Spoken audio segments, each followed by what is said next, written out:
Okay, so your second Reigen round dance video, I just want to look at the bars from 6, 7, 8, 9, bars 9 and bars 41.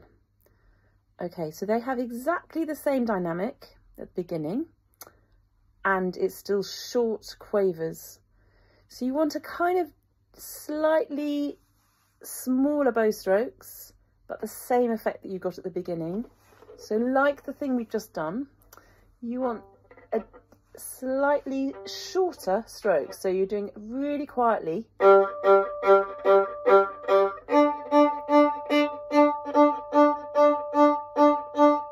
See, my little finger is nice and gentle.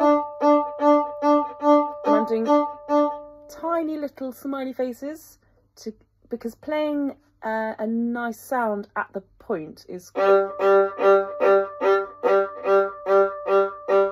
needs quite a lot of weight on your first finger.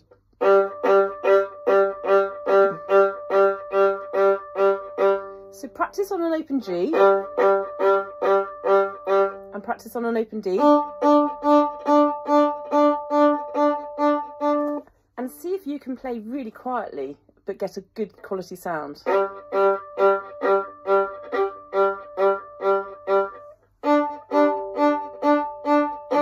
To get a really good up bow in particular in a good quality sound.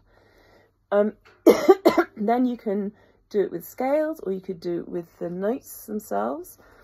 You have to do it on the G string. So if you're on the G string, don't forget your elbow needs to be kind of roughly the height of your wrist, and it also enables you to get that nice little bite from the violin.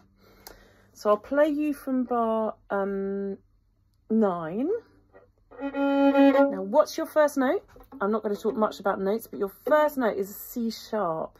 So because it's on the G string, it's quite a raised third finger. You're used to playing a C natural, but this one is a high 3, so it's a 3 up here. So make sure your first note's in the right place, and then it will help.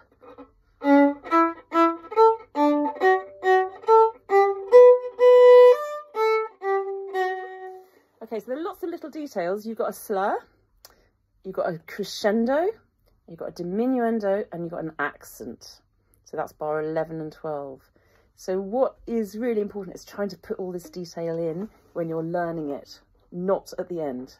So if you're learning it, just think really tippy toes, the crescendo. And it's quite hard to get an accent on a diminuendo. That is really quite a tricky thing to do. So you have to be clever.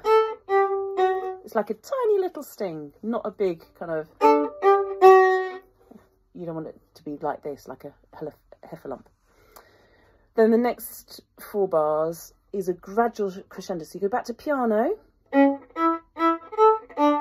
use a bit more bow, and then if you can get yourself back to the heel for those last 2 notes on accents, that will really help.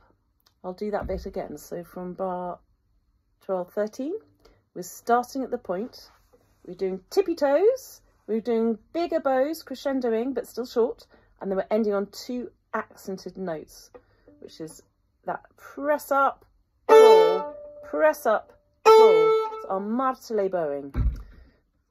So back to bar 15, goes 1 and 2 and.